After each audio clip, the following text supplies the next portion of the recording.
মেষশাবক। মেষশাবক খ্রিস্ট ধর্মের একটি প্রাণকেন্দ্র ও শক্তিশালী প্রতীক।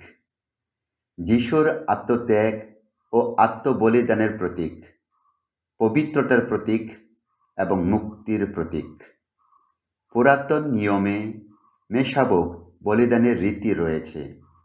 ঈশ্বর ইসরায়েলীয়দের নির্দেশ দিয়েছিলেন যে তারা যেন একটি নিখুঁত মেষশাবক বেছে নিয়ে বলি দেয় এবং দরজার চৌকাঠে রক্ত মাখিয়ে রাখে। ঈশ্বর এভাবে তাদের প্রথমজাত সন্তানদেরকে মহামারী থেকে রক্ষা করেছিলেন। ঈশ্বর আমাদেরকেও সর্বদা এভাবে সুরক্ষা ও মুক্তি দান করেন।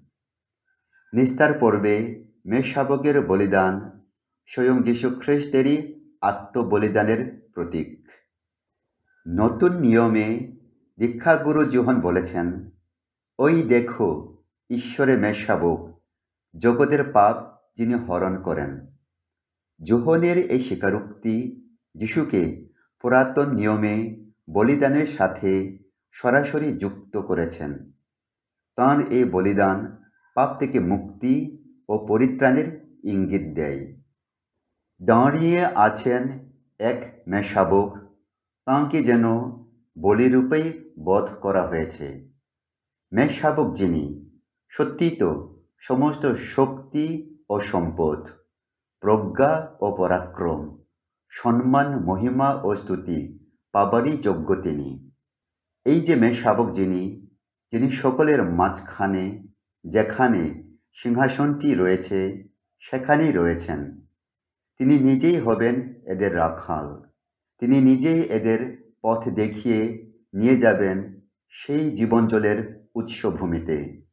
তখন ঈশ্বর এদের চোখ থেকে মুছে দেবেন সমস্ত অশ্রুজল। মেষশাবকটি নির্দোষ, নিষ্কলঙ্ক ও পবিত্র। স্বয়ং যিশুই সে মেষশাবক। এই মুক্তিপণ হল সে মহামূল্য রক্ত, যিনি ছিলেন বলির এক নির্দোষ নিষ্কলঙ্ক মেষেরই মতো।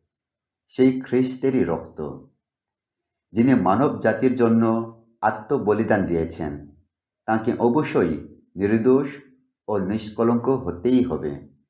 মেষশাবক গভীরভাবে ধর্মতাত্ত্বিক, যা যিশুর আত্মত্যাগ ও মানব মুক্তির জন্য আত্মবলিদানের কথা বলে।